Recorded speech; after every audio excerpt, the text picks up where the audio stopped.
para você que está nos assistindo, estamos começando mais um programa Ponto de Partida. Hoje conversaremos com Veranice de Amorim, que é do Bittencourt Sampaio, aqui de Sete Lagoas. Olá, Veranice, tudo bem? Olá, Elisiane, tudo bem? Eu quero saudar a todos que estão nos vendo e falar da minha satisfação de estar aqui hoje com vocês. Hoje nós conversaremos sobre evolução. Veranice, evolução quem inventou foi o Espiritismo? Não, né, Elisiane? Na verdade, a evolução é um processo natural da humanidade e eu acredito que não foi criado, né? Evolução existe, de fato, vamos dizer assim.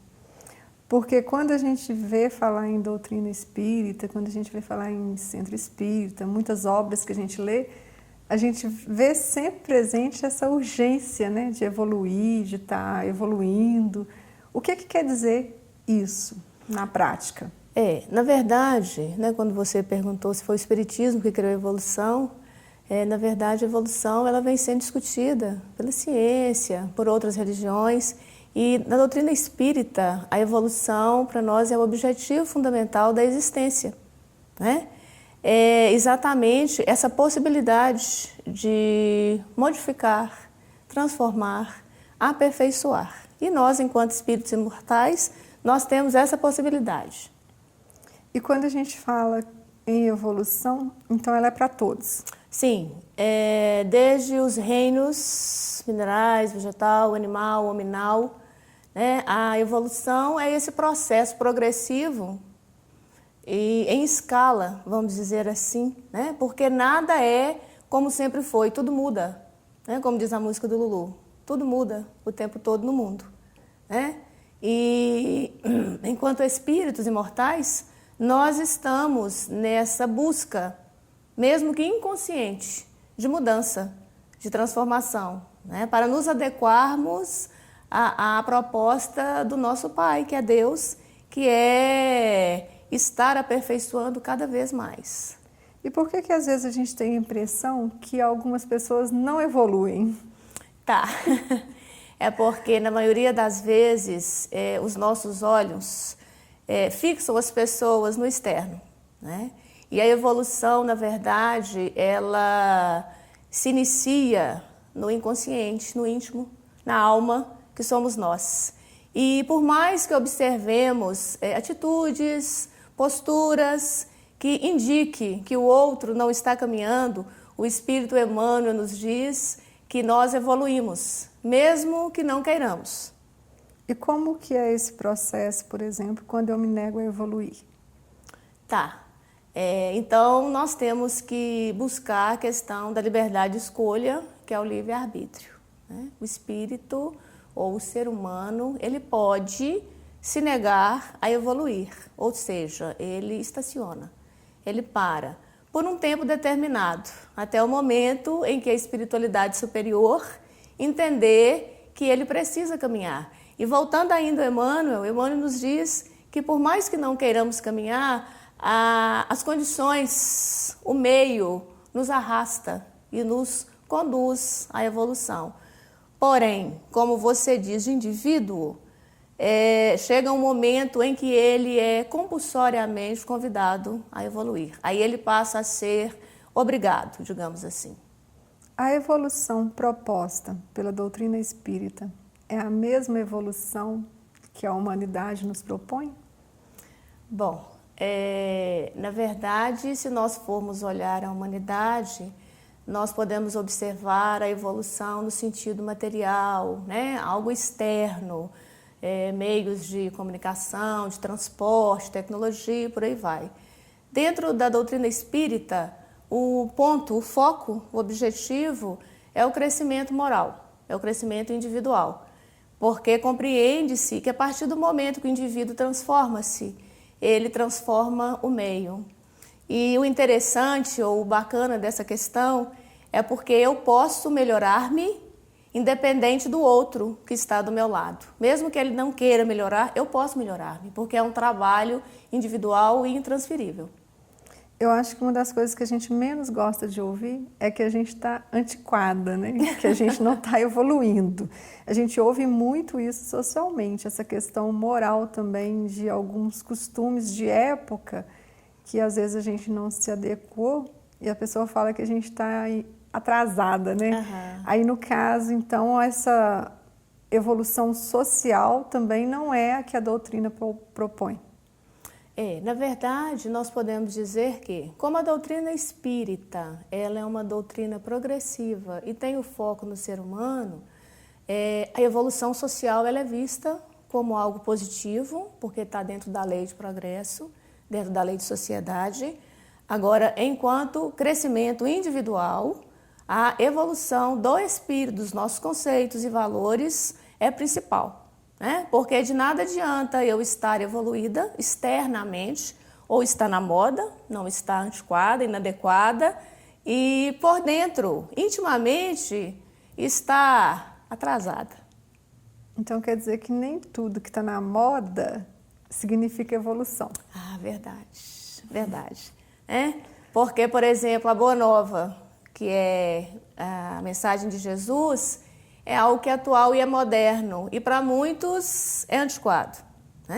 Então, hoje nós estamos vendo aí a sociedade de uma forma geral, às vezes até pela ausência da evolução individual, numa busca pelo modismo.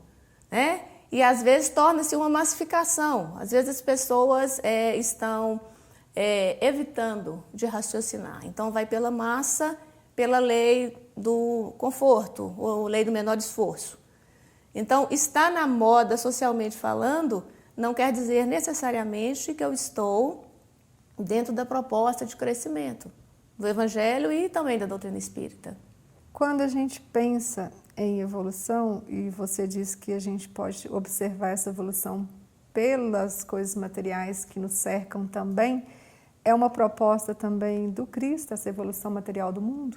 Com certeza. Se nós formos observar, por exemplo, a formação do planeta, daí, mesmo tendo as controvérsias de ano, 4 milhões e meio, 6 mil anos, que não é o mais importante, este processo de adequação, readequação, de transformação e de evolução do planeta nos fala dessa proposta do Cristo.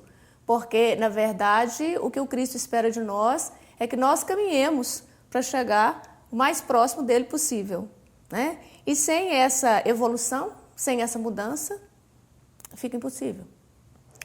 Quando a gente percebe alguém muito inteligente próximo da gente, a gente logo pensa, nossa, aquele ali é bem mais evoluído que eu, né? Verdade. Isso é fato ou não? Depende do parâmetro.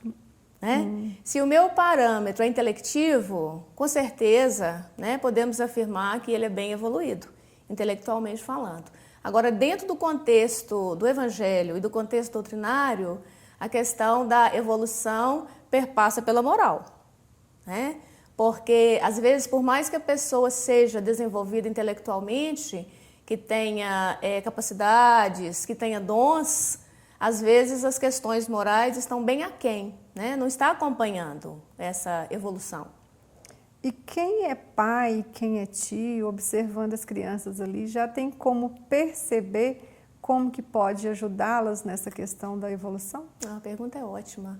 O Raul Teixeira, ele fala que no que se refere às crianças, elas precisavam ou precisam ser educadas uns 10, 15 anos antes de nascerem, ou seja, os pais precisam se educar para ter esse olhar diferenciado, porque a criança já nos primeiros anos de vida já dá indicativos de quem ela é, as tendências, e quando o pai se permite estar atento, ele consegue identificar esses traços morais e imorais. E tem como a gente influenciar nesse processo de evolução? Sim, E, na verdade, a proposta da família é exatamente essa, Os pais, você falou tios, então nós aí colocamos pais, tios, avós, padrinhos, têm a possibilidade de influenciar, porque as crianças, elas observam, Às vezes a criança está ali, está brincando, e as pessoas estão falando, as coisas estão acontecendo, e ela está captando, ela está registrando, Então, enquanto cristãos, não só espíritas, enquanto cristãos, precisamos ficar atentos qual é a semente que estão sendo plantadas aí na mente e no coração das crianças. A gente ouve muito falar, né, assim, esse daí não vai evoluir nunca. Existe isso? Alguém que nunca mais vai evoluir? Vamos lembrar de uma fala de Jesus, quando ele fala assim, nenhuma ovelha que o Pai me confiou se perderá. Então, se somos todos filhos de Deus, né, ninguém ficará para trás. Né? Que pai e que mãe que se sentirá confortável fazendo uma viagem definitiva, né, de bem, para um lugar bacana, sabendo que tem alguém ficando para trás. Imaginemos Deus, que é nosso Pai Criador. Né? Então, de forma alguma, até retomando a questão de Emmanuel, mesmo que ele não queira, ele vai. Então, uma hora ele vai ser despertado para esse processo de evolução. Vai. E qual que é a ferramenta? Vamos dizer assim, né? Qual que é a ferramenta é aquela que nós, seres humanos, corremos dela, que é a bendita dor. Né? Quando nós resistimos ao processo evolutivo natural, a providência divina providencia meios e recursos que nos faz caminhar. Às vezes são perdas, não só de entes queridos, perda de saúde física, perda de posição, perdas, né? Traumas que nos faz dar aquele stop, parar para pensar. No caso, então, a dor, ela tem uma das funções seria essa. O despertar das consciências, exatamente.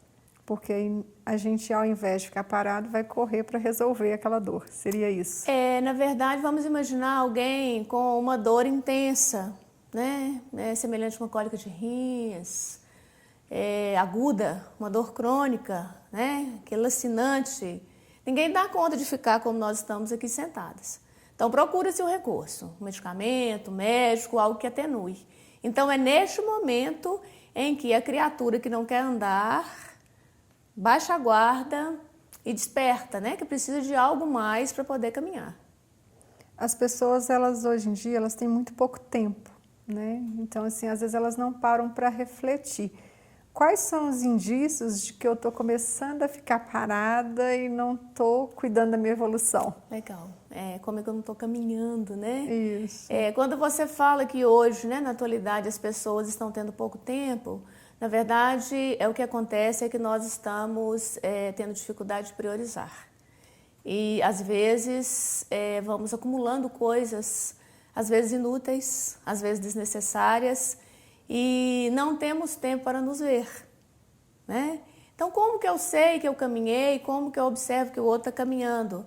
Quando nós começamos a observar que estamos agindo de forma diferente, positivamente falando, de como eu agia anteriormente, né? Porque o estudo de mim mesmo é o que é importante, porque às vezes eu fico preocupado com você e com o outro, né? Então, quando eu começo a me observar que às vezes eu já não brigo tanto, às vezes não reclamo tanto, às vezes dou conta de encarar um agressor, uma afronta com um pouco mais de tranquilidade, alguns indícios, né? Não desejar tanto o que o outro tem, me preparar para caminhar, por aí. Tem alguma receita para que a gente não erre nesse processo de evolução? Tem algo que facilita? Na verdade, as receitas prontas não existem, né? Que são as chamadas receitas de bolo, não existem. Para nossa sorte, embora muitos acreditem que é uma pena, que deveria ter, porque aí a gente seguiria e estava tudo bem. Então, existe, vamos lembrar de Santo Agostinho, quando ele fala da autoavaliação, a questão de eu me conhecer, né? Que as pessoas usam muito, aquela fala, se não me engano, é 909, a questão do livro dos Espíritos, né? O antigo sábio já dizia, conhece-te a ti mesmo. Então, como me conhecer? Primeiro, me permitir parar, você disse aí a falta de tempo, parar para observar as minhas tendências, por que eu gosto de determinada coisa, por que eu não gosto, por que a presença de determinada pessoa me causa um bem-estar. Começar a me conhecer. A partir do momento que eu me conheço, eu começo a entender por que eu ajo dessa ou daquela maneira. né? Então, dessa forma, eu começo a saber o que é bom e o que é ruim para mim. E com o Evangelho de Jesus, né, que é um código de vida, tem tudo. Só querer. Aí tem a vontade, é lógico. Veranice, para evoluir em grupo é mais fácil? Teoricamente sim, né, Elisiane? Porém, as individualidades, o nosso orgulho, a vaidade, que na maioria das vezes nos faz acreditar que a nossa forma de ver, de pensar e de agir é a mais correta, é a melhor, às vezes torna-se difícil. Porém, se o grupo reúne-se de forma consciente, com foco, no caso um grupo de estudo, por exemplo, fica bem mais fácil. Porque aí são visões diferentes, percepções diferentes, a minha visão agregada à sua acrescenta, né? Transforma, modifica.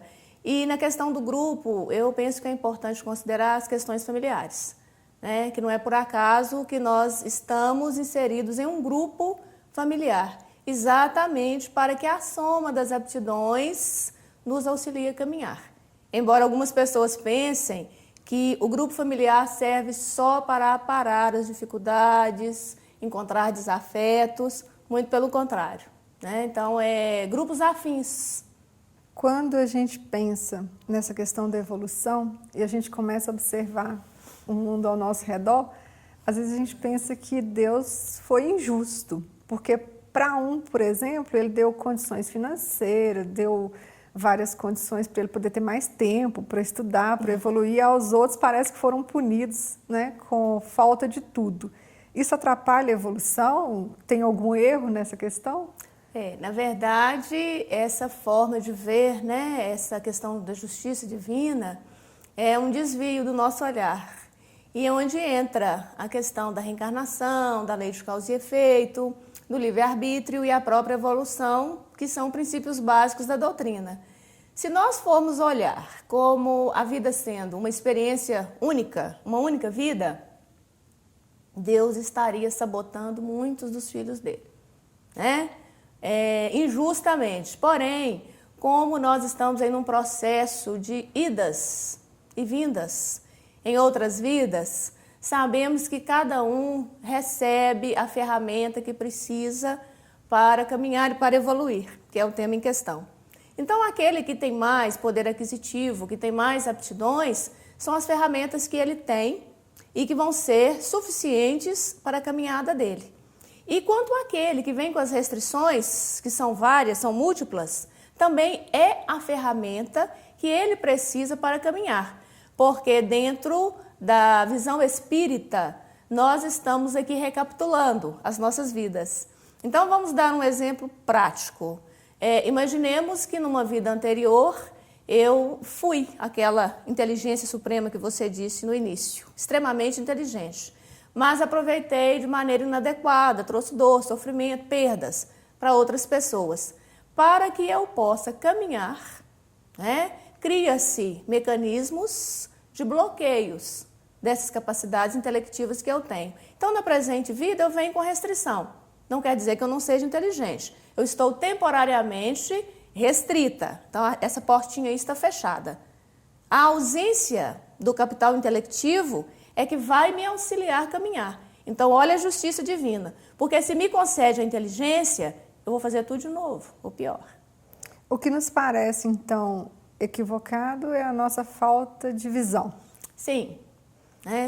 E quando você fala do grupo, da importância de nós estudarmos, compreendermos e pararmos para raciocinar. Não só nas questões doutrinárias de evangelho, pensar, sair da massa, sair do senso comum, porque aí todo mundo fala que Deus é injusto, que uns nasceram, que são privilegiados, e às vezes a gente embarca na moda. Então, quando a gente pensar no nosso processo evolutivo individual, a gente tem que ver que a gente está tendo a nossa melhor oportunidade, então. Verdade. E que é o presente, né? Muitas são as pessoas que falam que o dia de hoje é o presente, para a gente aproveitar, para focar. E é uma realidade, é uma verdade. Mas focar como? Às vezes as pessoas pensam que tem que usufruir o máximo que a vida material nos permite. É tudo que eu tenho que usufruir. Então, focar nessa vida presente como um laboratório. Então, aqui eu estou nesse processo de construção de um futuro melhor. E esse futuro não precisa, não tem que ser necessariamente uma próxima vida. O futuro daqui 10 minutos, daqui 1 hora, daqui 1 ano. Né? Então, aproveitar e agarrar essa chance. Porque nós estamos num planeta que é excelente. Nós, particularmente, estamos num país maravilhoso, que é o Brasil. Então, precisamos aproveitar, fazer valer, sermos gratos a Deus. Observando ao nosso redor, nós vamos conseguir perceber, então, as oportunidades que nos são dadas para essa evolução. O Espírito André Luiz nos conta que, por segundo, são milhões de energias positivas que são lançadas sobre as nossas cabeças, seres humanos. E que a maioria está tão blindada em seus problemas que não absorve. Né? Então, chance desperdiçada. E no dia a dia, é a oportunidade de acordar, de abrir os olhos, de dar bom dia, é agradecer o alimento que tem, porque às vezes estamos tão preocupados com as nossas questões financeiras, de trabalho, que às vezes não nos damos conta nem do que nós estamos comendo, nem agradecemos o alimento. Quando a gente pensa na vida da gente, a gente vê que às vezes a gente até tem consciência da necessidade de evoluir, mas a gente percebe que por mais esforço que a gente faça, a gente ainda não atinge o que seria a nossa meta. O objetivo. Né? Qual que é a recomendação para quando a gente sentir esse sentimento assim, de fracasso? Quando você tem a sensação que você sabe onde quer chegar, você quer alcançar, mas as pernas não estão caminhando adequadamente, né? É o momento de parar, fazer o planejamento estratégico. É importante planejar, né? O que eu quero? Tá. O que eu quero é alcançável? Então, criar etapas, porque às vezes a minha busca é pela paciência, que é um ouro que nós estamos precisando na atualidade. Então, sou extremamente impaciente, vamos exemplificar. Então, eu quero da noite para o dia ter a paciência do Chico. Não dá, vou me frustrar. Então, nas pequenas coisas, começar, né? Fazer um plano de ação. Um plano de ação, porque no universo tudo é planejado. O ser humano é que às vezes é estabanado, vai fazendo as coisas de roldão. Então, se planejar, despreocupar-se do que o outro está fazendo, que é uma grande preocupação nossa, né? Dar aquela olhadinha como o outro está fazendo e querer fazer o mesmo que ele. Nós podemos sim imitar, não é disso que eu estou falando. Compreendendo que cada um tem o seu caminho. São várias as formas de caminhar e de evoluir. Às vezes você, Elisiane, dá conta de fazer de um jeito, de uma forma. Mas a sua forma não é adequada para mim. Daí a importância de eu me conhecer. Essa é a pegada, esse é o toque. Eu me conheço, sei dos meus limites e vou caminhando. Veranice, mesmo sabendo da importância da evolução, tem hora que bate na gente um desânimo, uma preguiça, e às vezes a gente ouve e até fala, né? Isso daqui eu vou deixar para a próxima vida, porque nessa não dou conta. O desânimo é natural, né, Elisiane? Nós estamos passando por um período, ou estamos em um período, em que o planeta como um todo está dentro de uma pressão planetária. O indivíduo, que sou eu, também pressiona-se e se sente pressionado. E às vezes, por mais que nós saibamos o que tem que fazer, seguir Jesus, os princípios doutrinários, é muito natural bater esse desânimo, vamos usar assim a expressão. Então é este o momento crucial de buscarmos o alívio da prece, correr para os nossos grupos de estudo, olhar o universo em torno de nós, fazer aquele paralelo com as pessoas que estão em condições desfavoráveis a nós, porque muitas são as pessoas que desconhecem o Evangelho de Jesus, pessoas que não têm consciência nem de quem são, e nós, que já temos esse norte, nos é permitido, mas não cabe mais para quem conhece o Cristo, independente da doutrina e da religião, se permitir parar e ter esse desânimo. E mesmo sabendo que somos espíritos mortais, que existem outras vidas, nós não temos a garantia de daqui a quanto tempo que vamos poder retornar. E eu costumo muito dizer assim, que é muito importante aproveitarmos o momento atual, porque na próxima eu não sei em qual grupo eu vou estar inserido, em qual país eu vou vir, quem vai estar perto de mim. Então o melhor momento é agora, porque é o momento propício de caminhar. Então vamos fazer o máximo, né? Não deixar para depois. Aí agora, então, eu animei, quero evoluir. Oba. Aí eu vou lá para a internet e digito lá, né? Evolução. Vai me aparecer um monte de opção com várias dicas que nem sempre são boas. Quais os cuidados que eu tenho que ter? Pois é a questão vamos dizer, dos critérios, dos parâmetros. Nós falamos disso no início, quais são os parâmetros.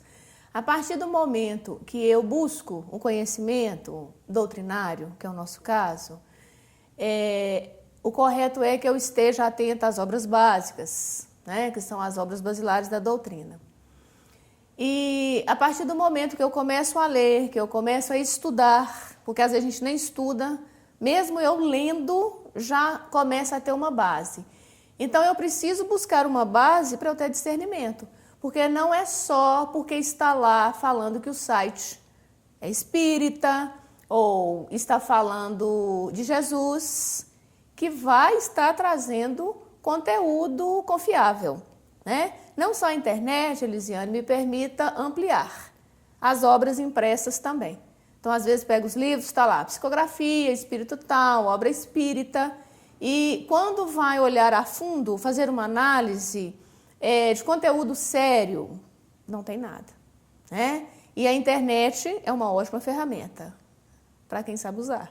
Uma das primeiras coisas que a gente quer fazer quando a gente pensa que a gente está no processo certo é trazer o outro para junto da gente, né? Verdade. É querer que o outro faça o que a gente está fazendo. Isso é certo? Esse período, que é o período do encantamento, quando nós ficamos deslumbrados com as descobertas espirituais, com a descoberta do universo, com a descoberta do universo que sou eu, e descobrimos que a gente pode fazer, que a coisa dá certo, automaticamente nós buscamos o outro. É um lado legal, bacana, porque é ver o próximo, né? Mas, na maioria das vezes, nós queremos arrastar o próximo para vir comigo. E a melhor forma, a melhor propaganda, na verdade, é o exemplo, né? Então, para que eu traga, às vezes, marido, esposa, filhos, companheiros de trabalho, pessoas que nós amamos, a melhor forma de convidá-los a experienciar a doutrina espírita, a estudar, a conhecer, a vir para esse mundo, que é um mundo de possibilidades, é importante que eu evolua. A partir do momento que as pessoas percebem, olha, a Veranice mudou, nossa, ela era tão difícil, tão chata, mudou. O que aconteceu? Qual que foi o fator de mudança, de transformação? Ela é espírita, será que foi o espiritismo? Então cria-se esse link positivo. Então a melhor forma de trazer o outro para o meu mundo é evoluindo, mudando-me. E como que a gente faz para manter dentro da gente a vontade de continuar evoluindo?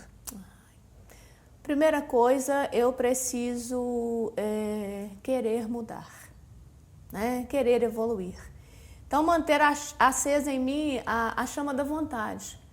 A partir do momento que eu quero, isso é para tudo, isso é universal. Quando eu quero, de fato, uma coisa, eu vou, não é assim? Nós vamos indo, vamos indo, vamos indo. À medida que eu vou caminhando e que eu vou vendo a coisa acontecendo, eu vou me sentindo motivada. E é necessário também apaixonar-me. Porque quando eu me apaixono pelo que eu faço, pelo que eu quero, é impossível deixar de fazer. Então, apaixonar por mim mesmo, lembrando das palavras do Cristo, né? Amar ao próximo como a si mesmo, amar-me, desenvolver em mim o alto amor. A partir do momento que eu me amo, eu não vou querer para mim nada que vai me trazer prejuízo. E não importa se é para uma vida futura ou se é para o momento presente. Então, se está bom para mim, se está agradável, está valendo a pena, ninguém em sã consciência vai abandonar uma situação dessa, né? Então, é investir no projeto individual.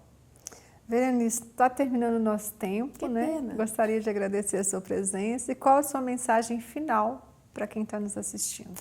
Bom, na verdade, eu agradeço E eu quero convidar as pessoas para que se permitam se conhecer, valorizem esse espaço que ocupem, deixem o seu traço, deixe sua marca positiva no mundo.